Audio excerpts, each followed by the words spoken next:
verdade foi revelada e chocou uma geração. Aquelas muito dramáticas. Mas, gente, sério, eu adorei. A gente tem aí esse flash para o passado e a Dina volta como se fosse no lugar da Sarah Fier. Então a gente começa a ver tudo o que aconteceu a partir da visão da Dina no corpo da Sarah. E aí não só a Dina estava no corpo, né, estava sendo uma das pessoas daquela época, como os outros personagens, os outros adolescentes que estiveram no primeiro e no segundo filme estavam nos corpos das outras pessoas ali, eram os outros personagens daquela época em 1666. Inclusive eu quero falar, né, sobre essa escolha aí da direção. Eu vi algumas pessoas, sim, criticando, falaram que eles só não quiseram fazer orçamento para mais atores e que foi meio nada a ver colocar as mesmas pessoas. E eu discordo, porque eu achei que teve uma grande importância para a história e para o quê poético da coisa. Eu acho que foi muito importante porque a gente já tinha se apegado aos personagens, né, no primeiro e no segundo filme. E nessa terceira história, com atores novos, vamos dizer assim, a gente teria que se apegar e se identificar com novas caras, com novos personagens. Então, na minha visão, foi um recurso poético e cinematográfico, assim, pra dizer que aquelas pessoas daquele tempo não eram, assim, tão diferentes das pessoas dos tempos presentes, né, onde estava se passando ali em 1994 e 1978. Alguns dos personagens tinham paralelos, né, com as suas versões do futuro, vamos dizer assim.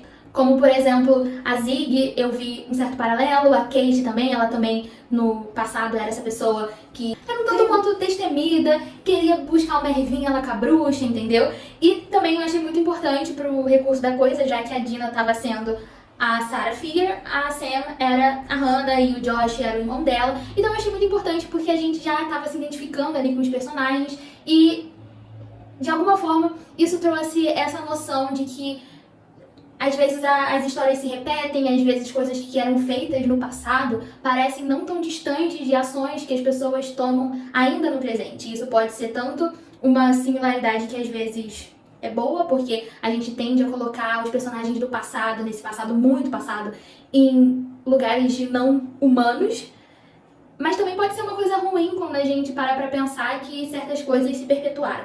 Então eu achei uma escolha muito interessante, eu gostei de ver o elenco todo de novo ali, foi uma reunião legal de todo mundo e parece que todo mundo se juntou pra fechar essa história. Então eu achei isso bem bacana. Então logo ali no início do filme a gente começa a ver que a Sarah Fier é uma adolescente, é uma jovem perfeitamente normal. Ela tá lá com o irmão dela, ela tem um pai que aparentemente não tá muito aí para as coisas e ela tá meio que fazendo as coisas da casa, ela tá lá cuidando dos porcos. Aparentemente também deu pra perceber que ela tinha uma certa familiaridade com ervas e medicamentos e algumas coisas assim. Mas ela parecia uma pessoa completamente normal. E aí você começa a se perguntar, cara, o que aconteceu? Ela lançou uma maldição sobre todo mundo. O que será que houve? E aí que você começa a perceber que a gente estava muito errado esse tempo todo. Claro que, né, 2021, eles não iam fazer uma série sobre uma bruxa que tá amaldiçoando todo mundo, assim, porque quer, porque é malvada. Gente, quem eram as bruxas, né? Pelo amor de Deus. É quando a gente descobre que a Sarah tinha um romance, um namoro, alguma coisa com a Hannah, que era filha do pastor lá daquela comunidadezinha deles que se chamava Union e que foi os primórdios ali do que se tornaria Sherry de Sunnyvale. Sim, ela era lésbica. Bom, a coisa continua ali e a gente vê que os jovens tinham marcado uma festinha. Eles têm um código, um ali com os outros, e que eles falam uma frase, o outro completa, pra dizer que hoje tem. E aí eles vão lá pro meio da floresta pra beber, dançar, serem jovens lá em 1666. E é nesse momento que aqui é a Kate, agora eu não vou lembrar qual era o nome dela no passado. Mas ela resolve que ela e as outras meninas deveriam ir na casa de uma mulher lá, que era conhecida como a bruxa, e pegar algumas ervinhas pra eles se divertirem na festinha deles. Uma vez lá, acontece alguma coisa um tanto quanto estranha, a Sarah pega um livro de bruxaria e lê uma partezinha lá, e daqui a pouco a bruxa aparece, pega dela e fala, não faz isso, ela já fica meio assustada, eles saem correndo, e aí ela já começa a ficar meio com a pulga atrás da orelha, tipo, será que eu invoquei o Satanás assim, sem querer? Tô aqui de boa, pá, invoquei o Satanás, ou alguma coisa do tipo, ela ficou meio preocupada. Mas beleza, foram pra festinha, começaram a ficar muito bêbados, começou a rolar uma certa pegação ali, todo mundo, e é o momento em que a Sarah e a Hannah vão lá pro meio da floresta e começam a ficar juntas, se beijar, enfim. Pegação de 1666. Muito bom. Inclusive, nesse ponto aí, eu e a Nono, a gente já estava gostando mais delas como casal, quando elas eram a Sarah e a Hannah, do que antes, lá no início. A gente já começou a se apegar, a gente já começou a entender o que ia acontecer, e aí a gente começou a realmente proteger esse casal. No meio desse momento aí da pegação, elas aparentemente são vistas por uma pessoa que a gente não vê quem é. Elas saem correndo e vão ali pra perto de onde ficam as casas, né? E começam a falar, será que viram a gente? Será que viram a gente? E depois elas veem que um outro garoto, que era um bêbado lá da cidade, ele era mega esquisitão, viu elas duas e a gente já começa a ficar tensa, porque logo no outro dia a gente descobre que ele já tinha espalhado pra todo mundo o que ele viu, e as pessoas já começaram a olhar meio torto pra elas. A mãe da Hannah já detestava a Sarah, jogou a menina longe. Fiquei muito chateada naquela hora, cara. Ela jogou a menina no chão. Você não pode fazer isso. Logo depois disso, no dia seguinte, começam a acontecer uma série de eventos estranhos ali naquela comunidadezinha deles. O pastor tá aparentemente possuído, tá esquisitíssimo, tá olhando pro nada. As frutas e comidas estão todas começando a ficar podres. Um monte de coisa, animal morrendo, um monte de coisa assim, terrível começando a acontecer. E aí você já começa a achar, e elas também começam a achar, que foi tudo por causa delas duas, por elas terem ficado juntas. E também a Hannah já começa a se perguntar, cara, será que eu li aquele livro, aconteceu aquilo, e depois a gente ficou, isso é algum tipo de punição, a gente invocou o demônio, tudo isso. Quando o pastor acaba mostrando que realmente estava endemoniado e matando todas as crianças ali da vilinha deles, as pessoas começam a se reunir pra discutir o que elas iam fazer, porque muito provavelmente tinha algum tipo de mal ali em torno deles. E no meio dessa discussão, uma espécie de assembleia ali dentro da igreja, começam a levantar o fato de que tinham visto a Hannah e a Sarah juntas e que provavelmente elas tinham trazido esse mal pra vila, né? E que elas estavam endemoniadas, elas estavam, né, praticando lesbianismo. Nessa época nem existia esse termo. Mas enfim, que elas de alguma forma eram o problema. E nessa hora a gente tem o Salomão. Que é esse cara que até então a gente viu ali que era um amigo da Sarah, e ele começa a defender muito, assim, ela, sabe? Inclusive, eu até falei pra Nono, nessa hora eu virei pra ela e disse, nesses filmes, quando é de época, sempre tem aquele que não é homofóbico, né? Sempre tem aquela pessoa que aparentemente tem a mente à frente do seu tempo, e ele começa a defendê-las ali, mas não dá muito certo, e o pessoal resolve que vai persegui-las, né? A essa altura elas já tinham ouvido, tentaram fugir, não conseguiram. A Hannah é a primeira a ser capturada, a Sarah consegue fugir e ela começa a correr por aí pra ver se ela dá um jeito de resolver aquela situação. Falar que o Solomon é a cara do Jesus europeu. Nossa, total, eu vou botar a foto dele. Bom, no que a Sarah tá fugindo, ela acaba no meio da floresta indo pra casa do Solomon. E ele resolve abrigar ela lá, um instantinho eles começam a conversar, e logo algumas pessoas vão bater na porta dele, tentando, assim, pedindo pra revistar a casa, e ela se esconde, e ele começa a dizer pra todo mundo ir embora, começa a brigar, e nisso ela vai se enfiando em alguns quartos, né, da casa dele, e é realmente aí, eu acho que quando ela começou a se enfiar nos quartos, que foi o momento que a gente se olhou, é o momento que todo mundo se olha, é o momento que se você tá assistindo sozinho, você olha pra você mesmo e você fala, puta que pariu. É o momento em que você percebe, e pra mim nesses filmes que tem um plot muito legal, o melhor momento é o momento em que você percebe que na verdade quem estava ali tendo parte com coisa ruim era ninguém mais, ninguém menos do que o não homofóbico, o Solomon. E aí a gente descobre que na verdade o que aconteceu foi que ele fez um pacto com o diabo para que ele fosse muito próspero, muito rico, que tudo que ele fizesse e que a família dele fizesse fosse muito boa. E em troca, ele meio que deu a vila, né, pro diabo. E ele teria que sempre escolher uma pessoa, que ele teria que escrever o nome da pessoa numa pedra, e aquela pessoa seria possuída e seria, né, um assassino. Então, na verdade, era ele que dava os nomes das pessoas que seriam possuídas, assim, na vez. E a Sarah descobre isso. E foi muito engraçado, porque quando ele tá contando ali as motivações dele, né, pra ela, pareceu muito que, na verdade, ele queria ficar com ela, né? Aparentemente, ele teve uma hora lá que ele dizia, eu te amo e tal, fica aqui. Foi quando eu falei pra Lolo, nesse momento, atenção, Gente, se um dia isso acontecer com vocês, vai que, né? Nesse momento, fala assim, beleza, não, eu tô contigo, hein? Eu vou ali lá em cima rapidinho, vou no banheiro. Vai ser um instantinho ali, mas, ó, tô contigo, a gente tá fechado, a gente vai dominar tudo isso aqui. Tá, quando ele olhar pra você, sai correndo. Você não pode dizer, não, Satanás, não vou ficar com você e tal, porque você não tem chances contra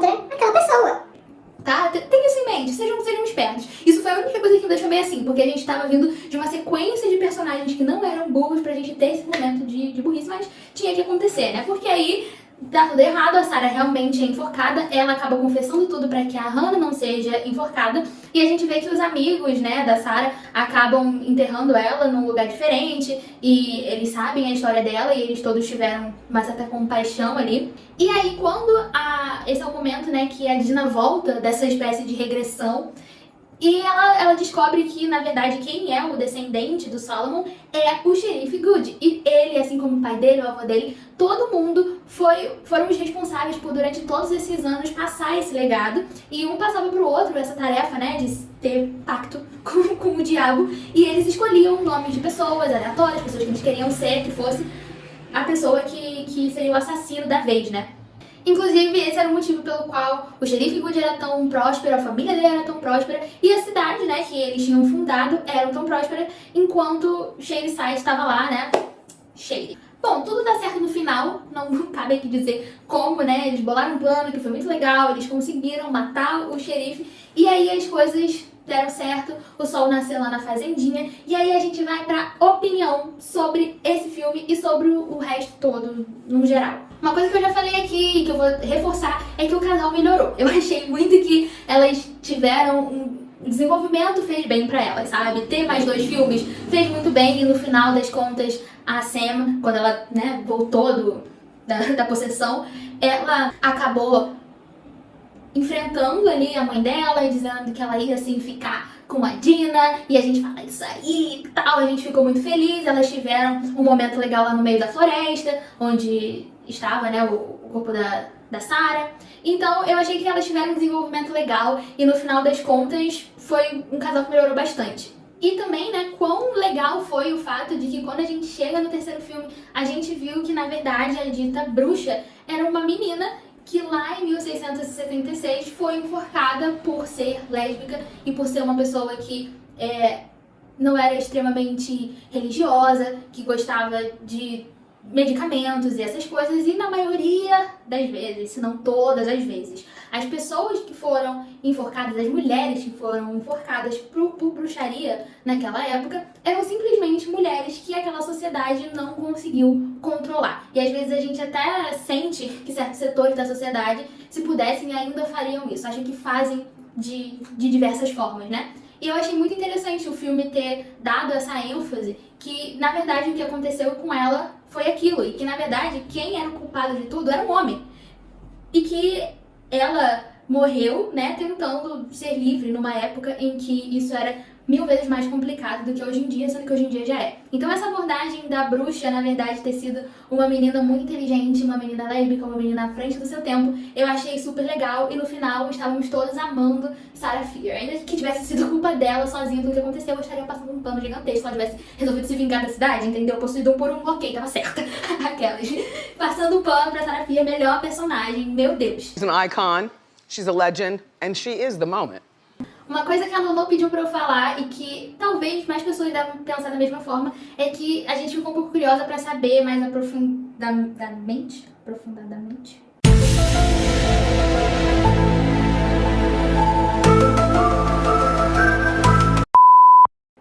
sobre as histórias, né, dos outros assassinos, principalmente da Ruby Lane. Eu acho que você ficou com um crush na Ruby Lane. Ela tinha um je ne sais quoi, um quê de Amy Winehouse. Não lembrava da Amy Winehouse? Ela total. Ela vinha assim, muito cultura bissexual. Ela é muito cultura bissexual. Ela vai te cantar, vai fazer jogar um charme e depois passar a navalha na tua cara e você fala assim, não, obrigada, Ruby Lane.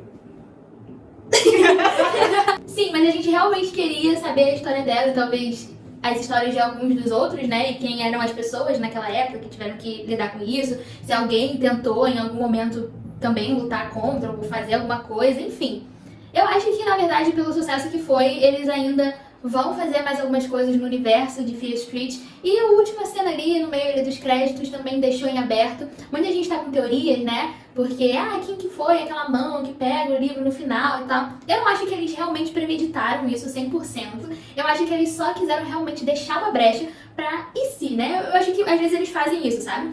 muitas vezes em séries ou em filmes, eles deixam uma coisinha, uma pontadinha de e se for um sucesso, a gente já tem um gancho pra fazer mais filmes sobre. E eu acho que provavelmente eles farão. E claro, uma coisa muito importante, a última coisa aqui que eu vou falar sobre, é que as lésbicas sobreviveram.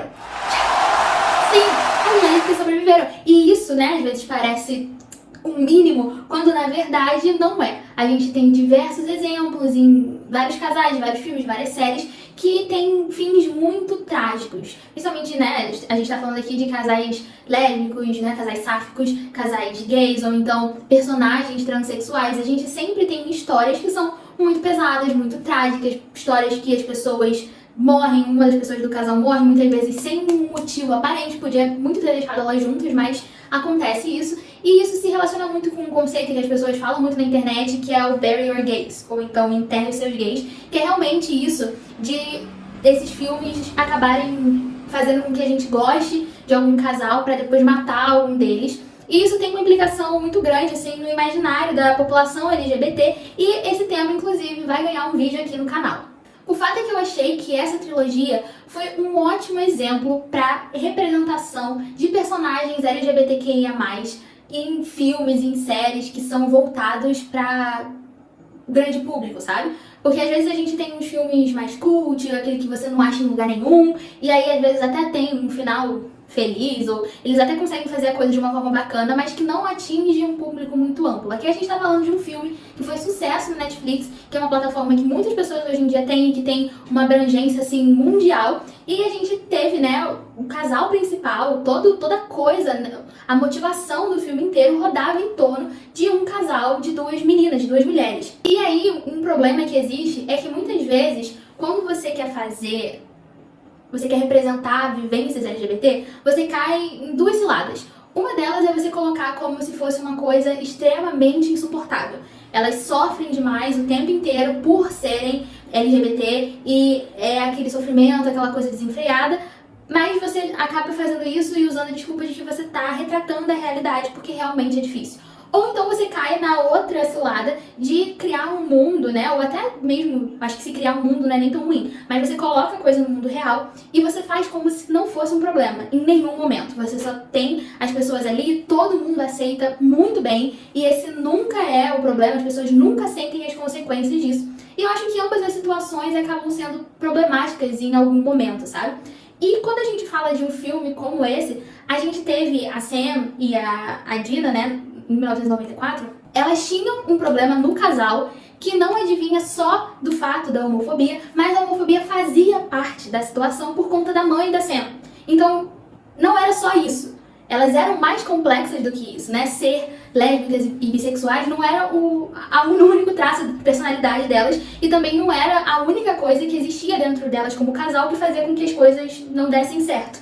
Na verdade, a gente tinha também toda a questão das cidades e tal, e de quem elas eram como pessoas, então isso é uma coisa boa, sabe? Eles conseguiram colocar o fator de que a sociedade e os pais, a família, muitas vezes é um problema, então aquele fato estava lá, mas eles também trouxeram outros fatos, para que as personagens não tivessem uma nota só, e que a relação em si não fosse só sobre isso. E no momento em que a gente teve uma maior representação de preconceito, foi quando estava lá em 1666, e isso foi triste ali no momento, sabe? Mas eu acho que eles souberam fazer tão na pitada certa, que não fosse uma coisa que te deixasse tão deprimido, porque em 1994, a Dina meio que vingou a Sarah, sabe? Então, pra mim, é exatamente sobre isso. Você pode e deve mostrar na tela todas as coisas ruins que já aconteceram e ainda acontece, a homofobia na sociedade e como que isso afetou e ainda afeta a vida de tantas pessoas. Mas você também, ao mesmo tempo que você quer conscientizar as pessoas por conta disso, você também pode fazer uma obra